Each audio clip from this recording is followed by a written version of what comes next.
My youngest is on the cover of this particular book, and I would like for him to grow up to be a man. Like many of you already told me, that you have sons and male students as well. Now, there's two parts of the conspiracy, Volume 1, and this is Volume 2. In Volume 1, we raised 4 questions. First question is, when did the conspiracy start? Who is against black boys? Why is there a conspiracy against them? And what exactly is the conspiracy? That's in Volume 1. In Volume 2, we look at the relationships between mothers and their sons. That must be studied. We also must look at female teachers and black male students. That must also be studied. We must look at some case studies. In other words, many of us are doing a very good job developing black boys to be men. What is it that some of us are doing that others are not doing? And then last but not least, a program called The Rites of Passage into Manhood. See, it used to be we knew when black boys became men. But now many of us don't know when we're men. It's how much reefer we smoke, how much wine we drink, how many babies we make. Until black men spell it out to black boys what it means to be a man, this conspiracy will continue. But let's go back to Volume 1. When did it start? And as we begin to look at that, I want to also share with you why we call it a conspiracy to destroy black boys. You see, contrary to belief at birth, there are more black boys born in the world than there are girls. It's close, but it's 1.03 black boys born in the world to 1.0 black girls. Hear clearly, at birth, black boys outnumber black girls 1.03 to 1.0. A brief 18 years later, it is now 1.0 available, and that's a key word, available black men, to 1.8 available black women. Almost 2 adult women for every 1 adult man. Now, the only question that should be going through your minds right now is what happened? We keep raising the wrong question. We keep asking, why do black men hang on corners? Why do black men lack direction? When you ask this question, you're asking the question 18 to 30 years too late. It is not a conspiracy to destroy black men. It's a conspiracy to destroy black boys. If you destroy him as a boy, he'll never become a man. Now I can look around the room and tell you know where are they. If they are not available to black women, where are they? Call the roll. In jail. In jail, there are 329,000 brothers in prison right now. 1 of every 4 brothers will go to prison. Where else? Or death. There's numerous ways that we die. There's homicide, suicide, drugs, war, high blood pressure, and the leading killer among black men, lung cancer. Our love for cigarettes, especially cool. Smoke them all day long and die the exact same way. Cool. Where else? We have prison, death. What else to make us unavailable to black women? Yes, homosexuality. As you said earlier, 1 of every 9 men in this country are homosexual. Where else? Yes. Hospitalized, institutionalized. Okay, so institutionalization, and there's not only in terms of hospitals, but also mental institutions, and of course, when they get released, many times being homeless. There's still one other large popular area. Themby? They marry white women. Okay, interracial marriages. Now I want to pause here for a moment, because you would think if anybody is going to marry outside the race, it would be black women. You got 2 black women for every 1 black man. But as Themby pointed out, it's exactly the opposite. There are 164,000 interracial marriages, of which 116,000 are brothers. That means 48,000 sisters. It's almost a 2-to-1 ratio of black men to black women marrying outside the race. But remember, as you said in the earlier workshop, if the definition of beauty is light skin, long hair, and blue eyes, why stop with Renee, the light-skinned sister? Why not get you the real thing? That's some serious problems here. And then black men tell me, I can't find a black woman to understand me. You mean out of 20 million black women, you can't find one to understand you? You don't need a white woman, you need a psychiatrist. But that's another workshop on relationships. But I just want to share with you, we got some very serious problems. But to tease this audience, black women are tired of being by themselves. And in the earlier issue of Essence magazine, the article said, guess who's coming to dinner now? Black women are tired of being by themselves. In other words, brothers, you can't have it both ways. You can't have 2 black women to choose from and still marry a white woman. You can't have it both ways. Black women are tired of being by themselves. Now, that's with regards to the stats, why we wrote the book, because we saw the shortage of black men. But what we want to begin to find out is, when did it start? You see, it's called the 4th grade syndrome. Studies show that black boys may be the best students in the country up until the 4th grade. So we wanted to find out what your son, a male student, was doing at the beginning of the 3rd grade, then at the end of the 7th grade, and then measure the progress. Let me give you 3 examples. We had a little boy 5 years ago on an Alva reading test score at the 98th percentile in the country. In other words, a walking genius. That means only 2% male, female, white, or black had a higher score than he at the beginning of the 3rd grade. At the end of 7th grade, the same boy now drops down to the 35th percentile. Engineer potential here, pimp or pusher now, scores should have improved 5 years, instead they only improved 1.3. 2 more examples. We had a little boy at the 92nd percentile. He dropped down to the 24th percentile, and his scores only improved 2.1. But let me give you the average example. We had a little boy at the 63rd percentile. He dropped down to the 4th percentile, and his score didn't improve a year, a month, a week, not even a day. There are 3 critical stages in black boys' development: infancy to 9, 9 to 13, and 13 to 18. You see, it's easy to see the negative behavior here when he's already dropped out, laid up on some street corner lacking direction. It's more difficult to see it around 9 years of age, when they begin to sit further in the back of the class, when they begin to ask less questions, when their ball becomes more important than their book, when they begin to cheat on their tests. We appeal to you to turn your sons and male students on early. Teach them how to read early. Teach them the beauty of being black and believing in God early. But many of us have waited, and we waited almost too late to develop black boys to be men. You know what I'm getting at. America spends $2,300 on Head Start. They spend $38,000 on prison. If Reagan wanted to balance the budget, I can show you save about $36,000 per person. It's much easier to educate than it is to incarcerate. Now you raise the questions. How long do you stay in Head Start? Year? 2 years is the most? How long do you stay in prison? The rest of your life? Question number 1. Question number 2, does Head Start work?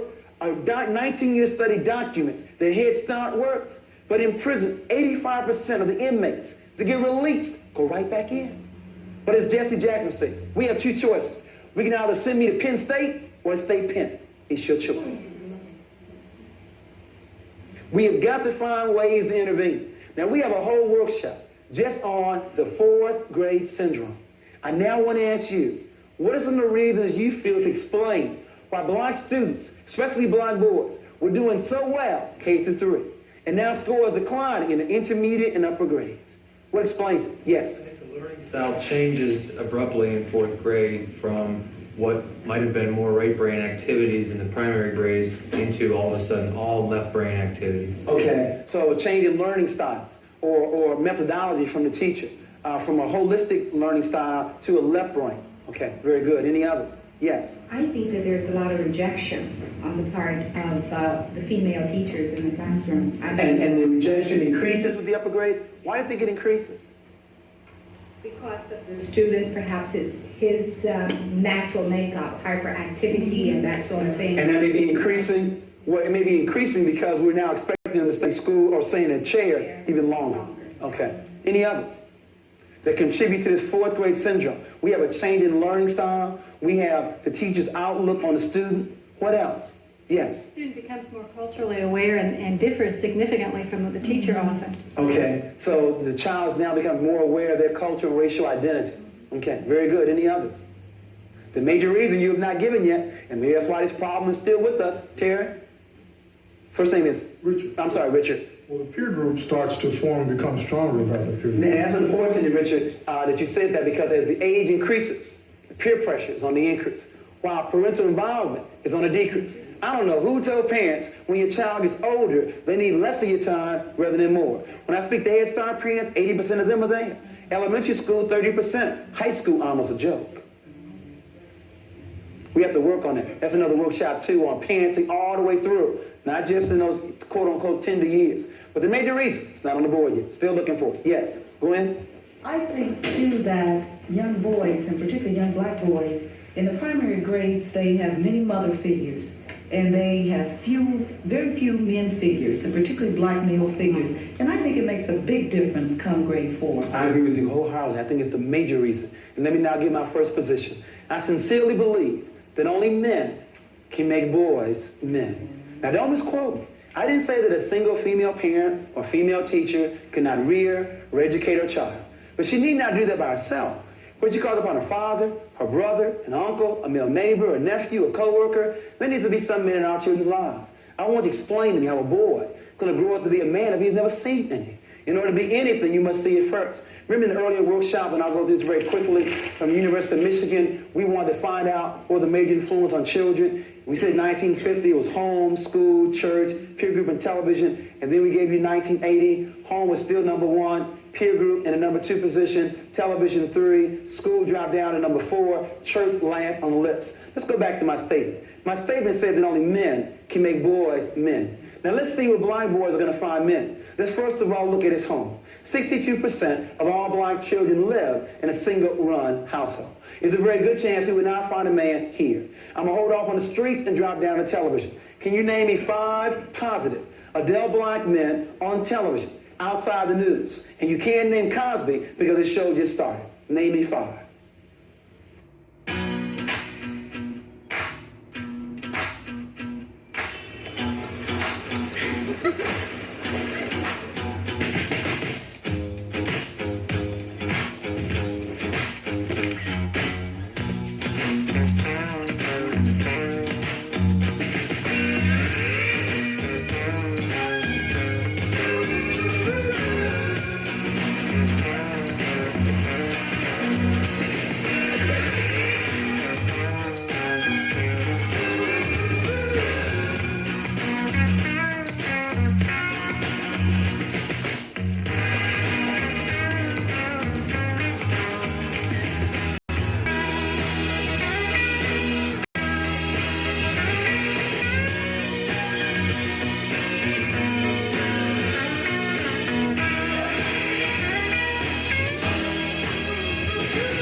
Outside the news.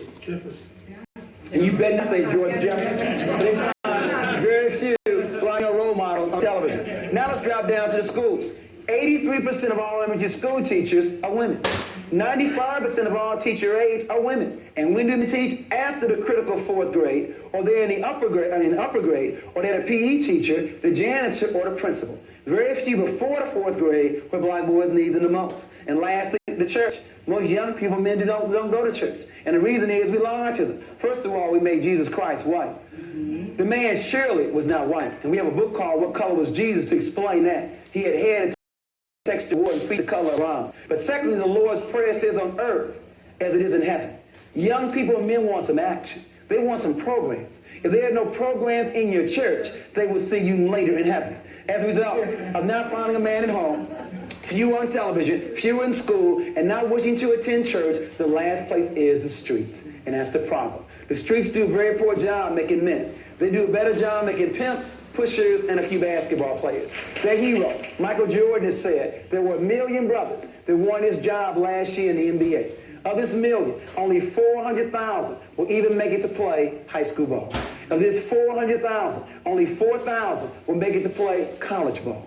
Of this 4,000, only 35 will go to the coveted NBA. Of this 35, only 7 start. And the average life in the NBA is 4 years. You got 1 million brothers looking for 7 full-time jobs that last 4 years.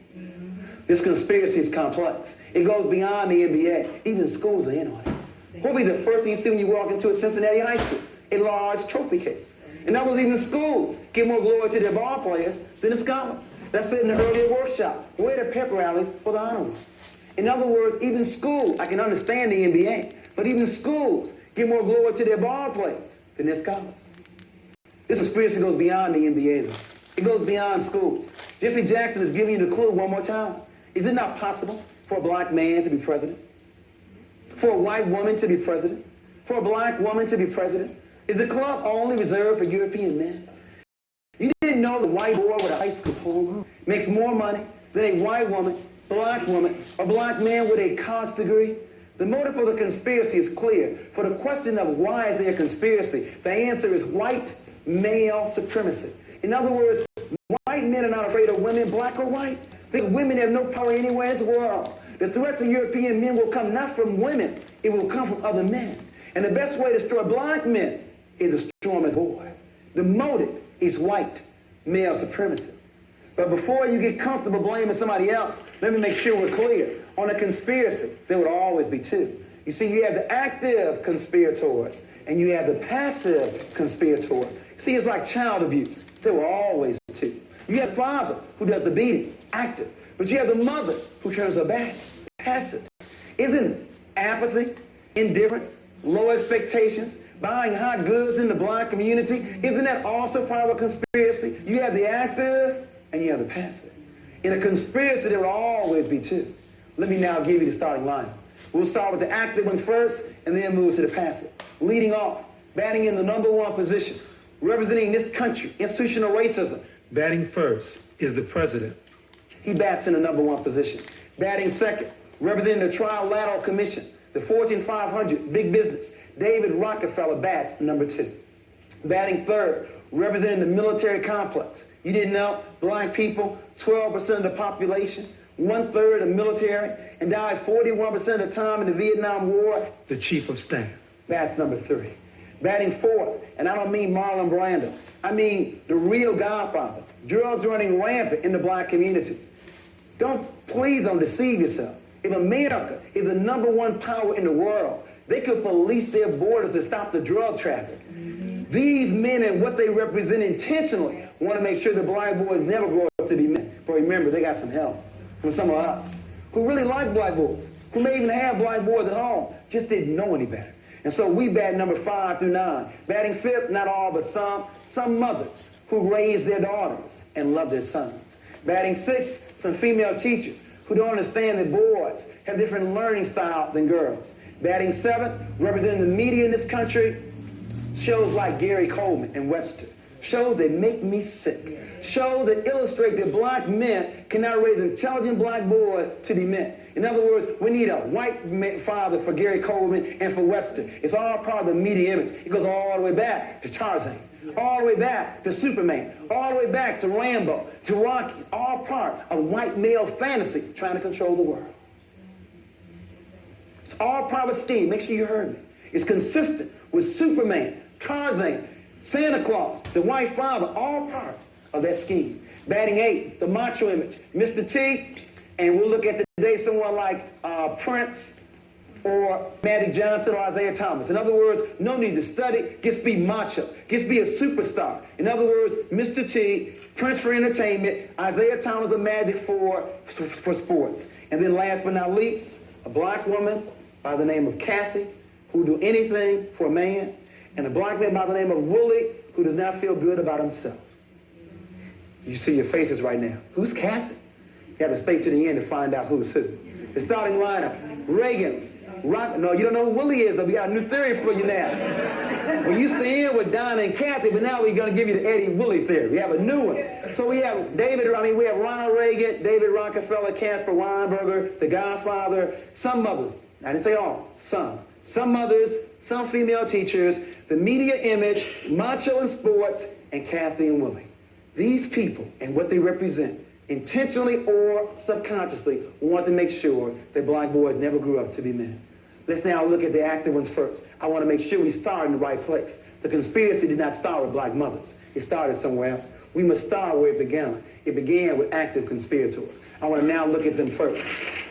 In looking at the active conspirators, I want to make sure we understand that these kind of terms don't make sense. We are not the minority. In other words, there are 4.5 billion people living in the world.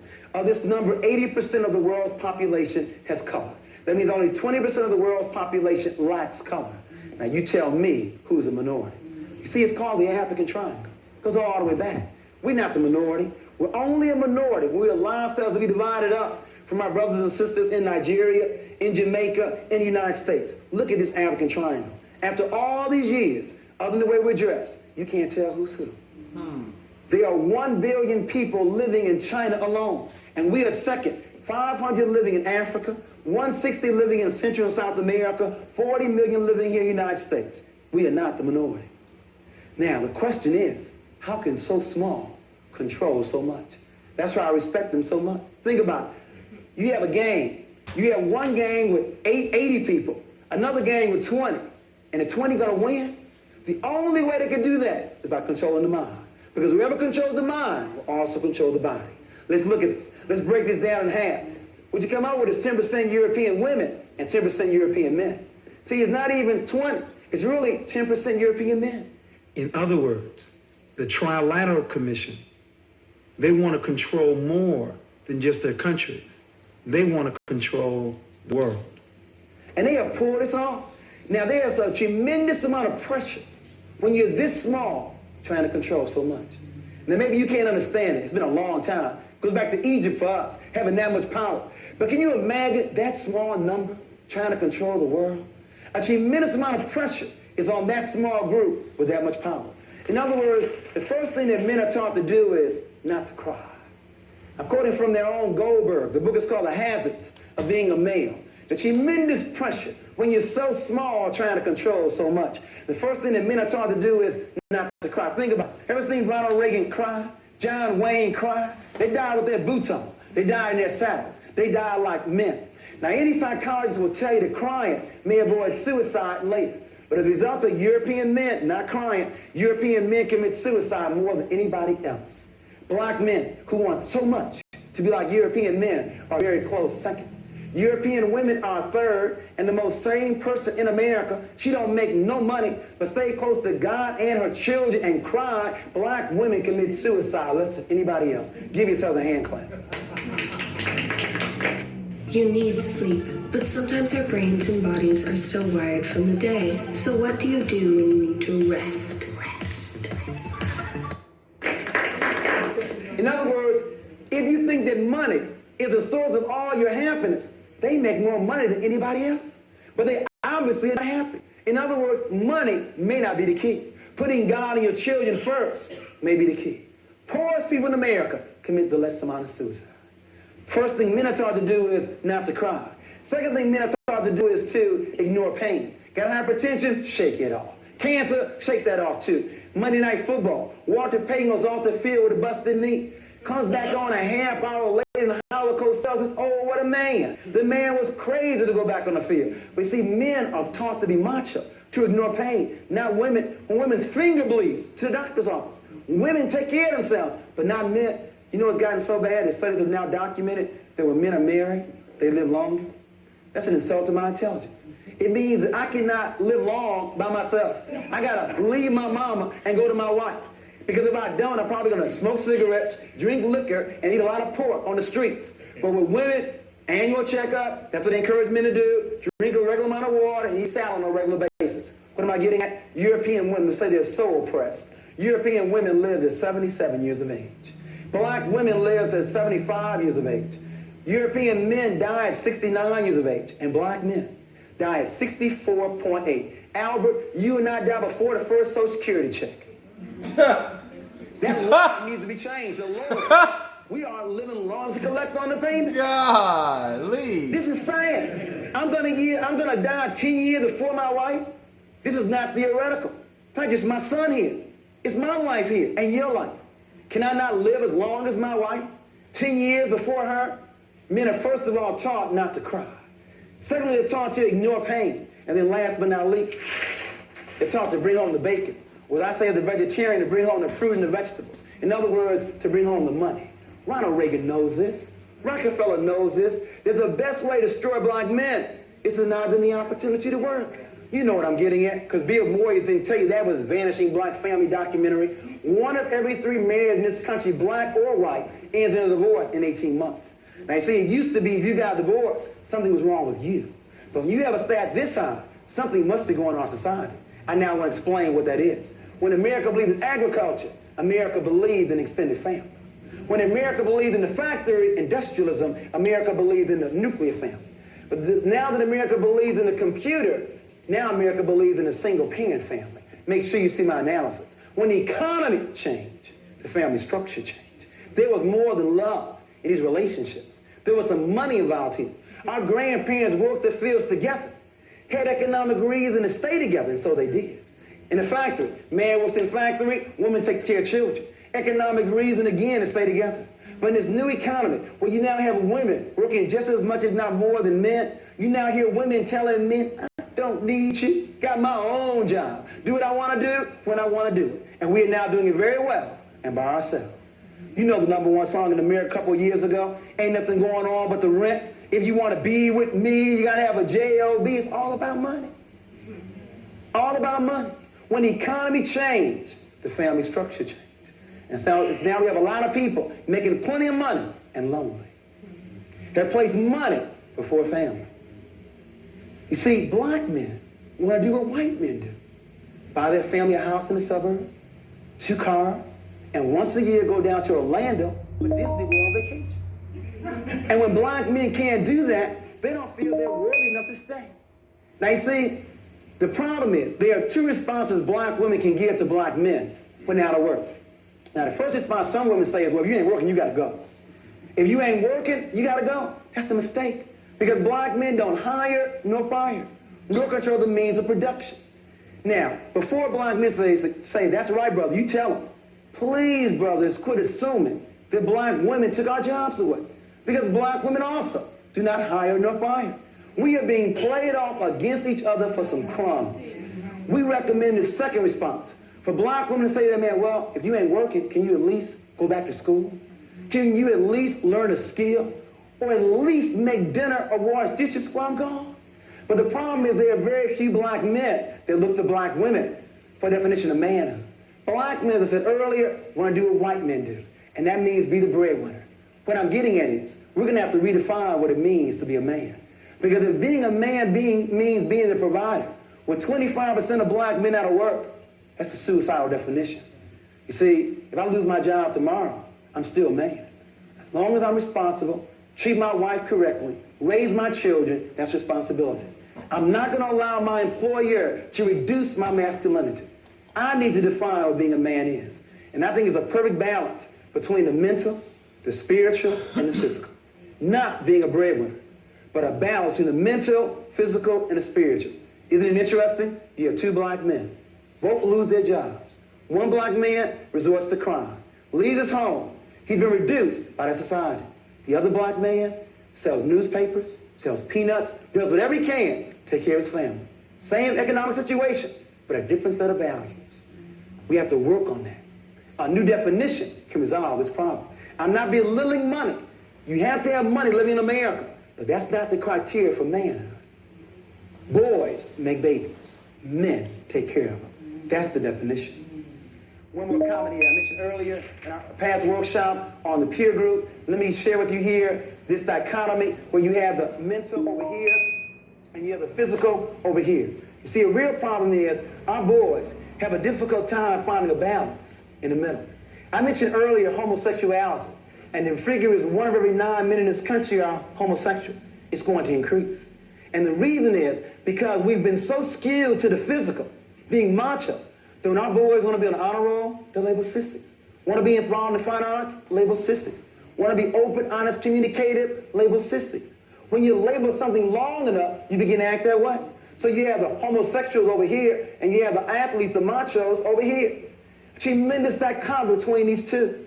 We have got to find some men that can teach black boys and Hispanic boys the balance between the physical and the mental. There's going to be too much pressure over here. It's hard to find the balance, and women can't teach this. Only a man can do this. We need more black men who can do both of these areas. Physically balanced and mentally balanced. And spiritual in the middle. Comments, questions about what is a man? We've been looking at male behavior. Any comments or questions? Yes, Gwen? Explain what you meant by saying women raise their daughters. We're coming to that, Gwen. Matter of fact, I think it's probably the next point. Matter of fact, it is. Praise the Lord. Let's go to the next point. See, we were looking at the active conspirators, and we were looking at what the effect that causes on us in terms of male behavior. And we may not be able to control or to change Reagan, Rockefeller, Weinberger, but your question we can change. We can look at some mothers. And I said some, not all. The rumor is that some mothers raise their daughters and love their sons. My boy always loved his mama. 40 years of age, still went home with you. That needs to stop. Your boy is not yours. He is a future husband, a future father, and needs to be raised that way. Now, what do I mean by raised? Teach your son how to cook, to make up his own bed, to clean up his own bathtub ring because you raised your daughter. On the honor roll every marking period. Goes to church with you every Sunday, and she can cook, sew, iron, and clean all, but then we have your son. Ain't never seen an honor roll. He plays basketball all evening long. Never goes to church and can't boil a hot dog. The rumor is we have some, not all, raising their daughters and loving their sons. Now I know the historical reason. The historical reason is our society's always try to destroy black men. The lynchings. So black mothers always want to overprotect their sons. What's the reason today? I know the KKK is on the rise, but what's the reason today? Is it because your own black man didn't stay? You now replaced your man with your son? Your son is not yours. He's a future husband, a future father, and needs to be raised that way. Quit telling these 9-year-old boys they the man of the house. Ain't no 9-year-old boy ready to be no man of the house. But because you told him that, he now begins to wonder. When you then bring over your man for the evening, Mom, I thought I was the man of the house. Why are you bringing him over? You can't have it both ways. If he's going to be the man of the house, quit bringing your boyfriend over on Saturday nights. You know what's sad, though? These brothers think what they can do with their mamas, they can do with their teacher, their coach, and everybody else. In other words, living at home with you in a $100 pair of gym shoes, $80 pair of a Gucci handbag. In other words, these boys have mastered how to manipulate their mamas. And they think what they can do with you, they can do with everybody else. Only to find out what you let them get away with, no one else does. In other words, 90% of all teenage pregnancy programs counsel the women. We have teenage pregnancy running rampant. But as far as the last time I looked, it took 2 to make a baby. But 90% of the programs let the brothers off the hook. The real question is, who is going to teach black boys to be responsible? And you don't start when he makes a baby.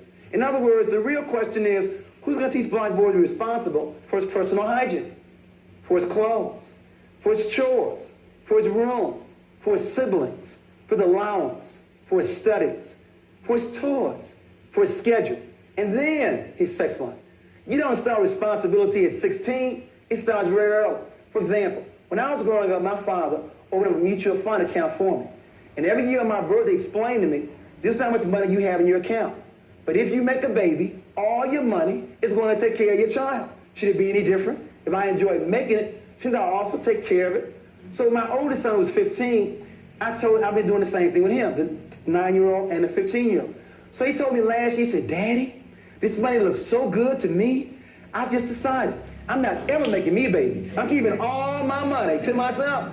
But the point is, the boy understands responsibility. He understands if I make a baby, you will take care of it. There are mothers who know their son impregnated some girl on the same block, and they say, well, you know, boys will be boys. Yeah. They will be whatever you let them be. I want to pause now. Explain this.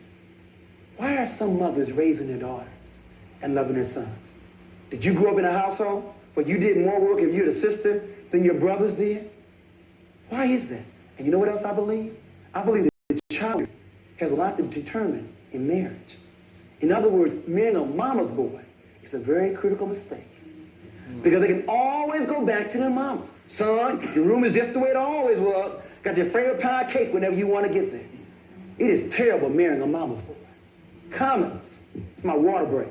Give me some feedback on mothers with their sons. What do you think of my analysis?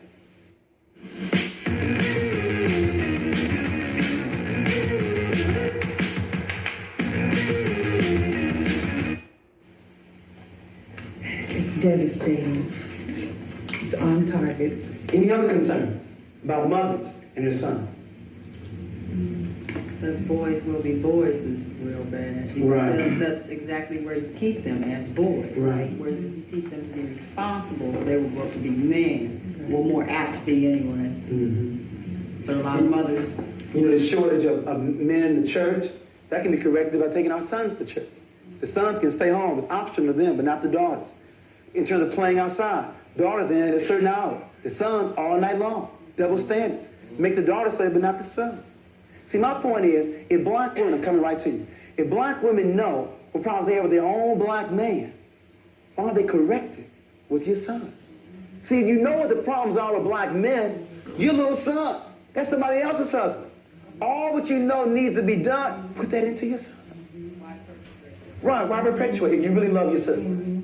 If you really love your sisters, correct the problem with your son. Yes, sir. Isn't that hard to do, though? Because the mother loves the child so much, and it hurts the mother to whoop the child and see the child hurt, so the child will continue to rule. But that's interesting. They love their daughters too, but they whip their daughters. You know, I've seen the phenomenon is that the mothers are also spoiling some daughters. True, but you know who's spoiling some daughters? And we don't have enough of these men there to do it? Yeah. Fathers. Yeah. That's my baby. In other words, it's very interesting. See, when the father's there, see, it's something about a black man or father seeing this male, his same size, sitting on his sofa, eating up all the food. Boy, you gotta go. But see, his daughter can stay there as long as she wants. But see, the mother knows the daughter.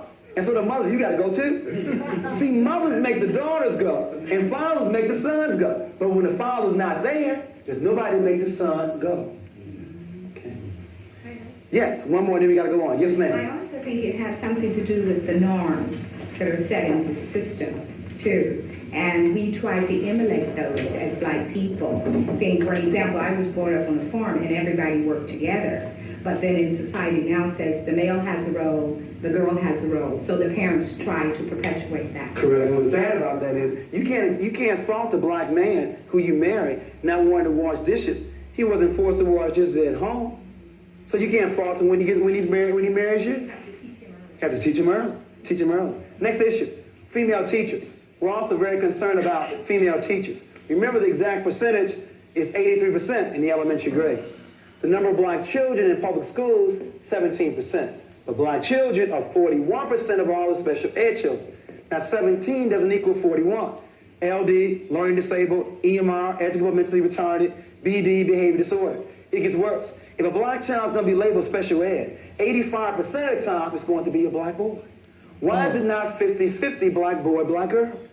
Well, the reason may not be with just black children, Bill Moyers and Patrick Monahan. It may be up here at the top. It may be that female teachers may not know that boys are different than girls. You all didn't know that, didn't you? That boys are different than girls. I only want the women to answer. The men know they're different. I want to now hear the women to share with us what are some of the differences between boys and girls in the classroom. Because only when you know what the differences are can you then change your methodology to meet the needs of their learning styles. Yes? Boys are generally more active, more inquisitive. Okay, so boys are more active. What else? They're more physical. More physical. Okay, more aggressive. What else? Come on now, you all got the boys. Explain what they do. I think. Go ahead. I think the boys are more egotistical. Okay, so a large ego. Large ego, and you have to Okay, feel and a good group. Any others? They're not quite as willing to please either as little girls. Okay, so less cooperative. And we just want to add a few more because of time. 3 and 4, we find the boys more aggressive, are more athletically inclined, have a shorter attention span, a slower maturation rate, as you said, are less cooperative, are larger than the girls, influenced more by their peer group, more advanced gross motor than fine motor, not as neat as girls, are louder than girls, like wearing hats on their heads, have a different walk, have a larger ego, and last but not least, play the dozens more than girls. Do you know how many teachers, especially white teachers, white female teachers, don't know what the dozens are? Don't know what signifying is? Now remember, we live in a world controlled by men. Males want to find out who's the best, or as they say, who's the baddest. Now remember, in school the rule is you can't fight, but they still want to find out who's the best. They create a new game called dozens, signifying. It is a verbal word game of the most prized person in the black community. Now, who is the most prized person in the black community? Your mama. We're going to talk about your mama right now. I saw your mama on the railroad track, looked at her and said, ooh, get back. It's a verbal word game. Now, the game is designed, it's a verbal word game of the most prized person, your mama. Now, if you break down and start fighting, you getting kicked out of school, so I automatically win. If you break down and start crying, again, I automatically win. Now, before I go on, do you know how many black boys have been suspended or placed in special ed because they were playing the dozens? Do you know how many teachers don't understand those same 2 black boys who were playing the dozens, really getting down each other's mamas, were the best of friends 2 seconds later? They didn't understand the culture. Now, don't misquote me. I'm not condoning the dozens nor black English, but they both exist. And if you want to move a child from one to the other, it may not be what you say. It may be how you're saying it. In other words, black English. First day of school, 5-year-old girl walked into your classroom, speaking what she heard, black English. When you condemn the language, you've done more than condemn the language. You're now destroying the child's self-esteem. The language is legitimate, has different rules to it. It exists, legitimate rules to it. And if you want to move a child from black English to standardized English, you don't condemn them. You make him feel good where he is. If you went on Albert, there's some skills to playing the dozens. I'm a former teacher, and I had some very good dozen players. There's some skills to playing the dozens. First of all, you have to have an expanding vocabulary. You have to have the ability to make words rhyme. You have to have quick thinking skills. You have to be comfortable in public speaking. And I knew that. So I used to tell Willie, my best student, Willie, if you were that good playing the dozens, making words rhyme, vocabulary all alike, I want you to be the MC at all my programs. I want you in my drama department or my spelling bee team. In other words, I stroked him. I made him feel good where he was. And then he was willing to give me those skills in my classroom. But the real issue is, do we let these boys know we respect their culture? Because if you condemn it, they will fight you every step of the way. And you know what else they will do? They will also fight you in what we call the showdown. The showdown between black boys and female teachers. You see, black boys don't know when they're men. And black men have not made it clear to them when they become men. So they think taking a female teacher one-on-one is going to make them a man. Especially around fourth grade. From fourth grade on, they want to find out who's in charge of the class. It's called a showdown. There are numerous options in a showdown between a black male and a wife and a female teacher. Showdown number one. She says, sit down. Very unassertive. Well, Willie may sit down, but it may be late on in the afternoon. Willie wins showdown number one. Showdown number two. She responds to Willie some of the time, but not all the time. She's inconsistent. Well, I believe Willie wins each one of those she does not respond to. Showdown number three. She says, I'm going to suspend you or place you in special ed. We may lose to the assistant principal or special ed placement, but he did not do what she said. He wins showdown number three. Showdown number four. She says very assertively, sit down now. You know how the good ones do it? They look at you. Strong eye contact. They look you back in line. And she wins showdown number four. Showdown number five. She responds to Willie each and every time. She's consistent. And she wins each one of those showdowns. Then the last one. A friend of mine in Chicago told me she had a boy who thought he was so bad, he was not going to stand up. He was going to run to class sitting down. He's going to make her nervous. He's going to look at her and smile at her. So every time Audrey looked at him, he looked back and smiled. But then Audrey looked back with the same strength and smiled.